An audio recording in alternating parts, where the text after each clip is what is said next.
Now let's look at the knight f6 responses. So here you just start with pawn to e4, black plays pawn to e5, knight f3, knight c6, d4, the Scotch game, then black takes, that's what they do. You play bishop c4. So instead of bishop c5, black may also play knight f6, castle shot. Again, after knight takes e4, black thinking he just took our free pawn here. We can still go rook e1, pinning the knight to the king. This is self-explanatory. You don't have to look for other tactics. d5 is what they always play. And look at this. Bishop takes d5. We just took the pawn. Next we want to take the free knight. So here queen takes d5 is forced. Now we still want to take back our piece because we are down a piece right now and also down a pawn. What are we going to do in order to get back our piece? This is called the double gambit accepted. Here I recommend you go knight c3. Please note that the pawn on d4 cannot take our knight because we are going to take the free queen on d5.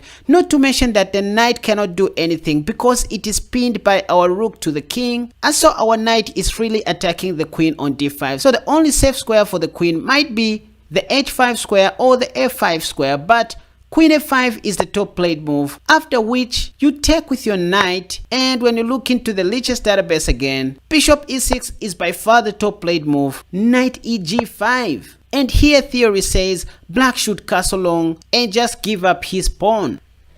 Back to this position, after pawn to d4 and black takes on d4, again we play bishop c4, then black plays knight f6 attacking our pawn on e4, castle shot. Now hold on, you won't always see black taking your free pawn on e4. They may also try to go bishop c5, which is the second top played move, and now we have officially transposed back into the max range attack. Here it's like we started with pawn to e4, then black played e5, and after knight f3, knight c6, bishop c4, bishop c5, castle shot, and knight f6. Then we play pawn to d4 and black takes on d4 with his pawn. Our king is already safe. We have already castled short, so we are warm and dry to go pawn to e5 in this position. And you already know what happens after knight g4. I mean, I've been talking about this in almost all my e4 videos, but just to run you through quickly, if they go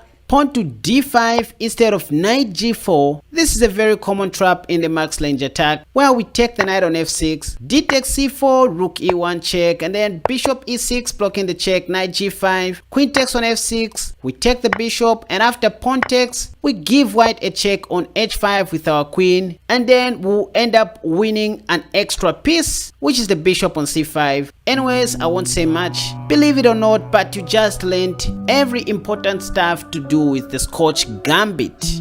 By just learning these simple traps, you were able to learn how to play the Scotch Gambit, which you can also play in your classical games, classical tournaments. This is not a dubious gambit, by the way. I just showed you the top played moves. I didn't waste any of your time. So thank you for watching this video, and remember to subscribe to my channel. If at all you enjoyed watching this video, don't forget to hit the like button and take time to check out the link for my new website in the description down below, where you can purchase my courses at very affordable prices. There you also find the link to my Patreon page, where I post premium videos and other extra materials that you won't find on YouTube, so you can simply support me via those channels. So thank you for watching, and bye bye.